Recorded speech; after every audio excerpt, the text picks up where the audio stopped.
ছেলে মেয়ে নিয়ে চলে আসছি ছাদে। আমি যখন আসলে গাছের থেকে সবজি তুলি আমার যে কী আনন্দ লাগে এটা আসলে কাউকে বলে বোঝাতে পারবো না। তো এই কাজটা আসলে একা একা করাও মুশকিল, এই স্ট্যান্ডটা অনেক বড় আর বেশ ভারী। তো বললাম বাবু চলো যাই একটু ছাদে, দুজনকে নিয়ে চলে আসছি। দেখেন ফলন দেখেন, মাশাল্লাহ। আমি কিন্তু কোনো পিজিআরও দিইনি, কোনো কীটনাশক দিইনি, কিন্তু আমার গাছের পাতাও দেখেন ফ্রেশ, ফলগুলো দেখেন কি ফ্রেশ। দানাগুলো একটু বড় বড় হয়েছে, এখন তুলে নেব, কারণ গাছের সিম আমি একদম কচিটা তুলি না। সিমের একটু বীজ হলেই সেটা বেশি মজা লাগে।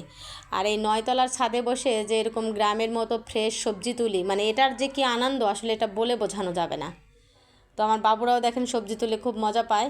আসলে নিয়ে আসি যেন ওরা উৎসাহ পায়, ওরাও যেন এই কাজগুলো করতে মজা পায়। আর এই সিমের জাতটা খুবই ভালো।